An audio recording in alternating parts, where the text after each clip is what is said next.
শাহবাগে বুয়েট শিক্ষার্থীদের সঙ্গে পুলিশের সংঘর্ষের ঘটনায় দেশের সব প্রকৌশল বিশ্ববিদ্যালয়ে চলছে কমপ্লিট শাটডাউন কর্মসূচি। রুয়েট, কুয়েট ও চুয়েটে সকাল থেকেই শাটডাউন কর্মসূচির কারণে ক্লাস পরীক্ষা সহ অন্যান্য একাডেমিক কার্যক্রম বন্ধ রয়েছে। প্রতিনিধিদের তথ্য ভিডিওতে দেখুন ডেস্ক রিপোর্ট। নায়াসিনামাইড ও স্যালিসাইলিক সমৃদ্ধ লিলি ফেস ওয়াশ যা ফেসের ডেড স্কিন সেল দূর করে দেয় দ্বিগুণ ফাস্টার ব্রাইটেনিং।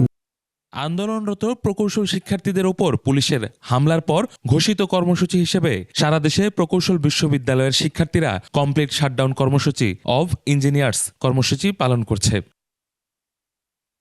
কর্মসূচির অংশ হিসেবে সব প্রকৌশল বিশ্ববিদ্যালয়ের একাডেমিক কার্যক্রম পুরোপুরি বন্ধ রয়েছে। ঘোষণা অনুযায়ী বুয়েটে সকাল থেকে সাপ্তাহিক বন্ধ থাকায় এমনিতেই কোনো একাডেমিক কার্যক্রম চলেনি। এছাড়া শাটডাউন কর্মসূচির অংশ হিসেবে সব ক্লাস ও পরীক্ষা বন্ধ রয়েছে।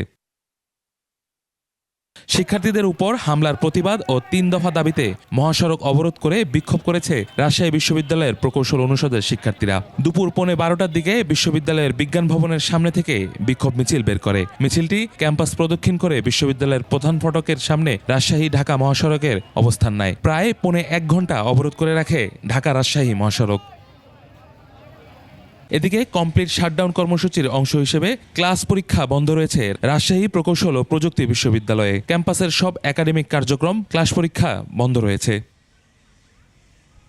খুলনা প্রকৌশল প্রযুক্তি বিশ্ববিদ্যালয়ে কুয়েটেও চলছে কমপ্লিট শাটডাউন কর্মসূচি। বিকেলে ইঞ্জিনিয়ার্স ইনস্টিটিউটে আয়োজিত সংবাদ সম্মেলনে পরবর্তী কর্মসূচি ঘোষণা করা হবে বলে জানিয়েছে শিক্ষার্থীরা। চট্টগ্রাম প্রকৌশল ও প্রযুক্তি বিশ্ববিদ্যালয়ে চুয়েটেও শাটডাউন কর্মসূচি পালন করেছে শিক্ষার্থীরা। আবাসিক হলে থাকা শিক্ষার্থীরা ক্যাম্পাসে তাদের উত্থাপিত 5 দফা দাবির সমর্থনে মিছিল সমাবেশ করে। অবিলম্বে 5 দফা দাবি মেনে নেওয়ার আহ্বান জানান শিক্ষার্থীরা।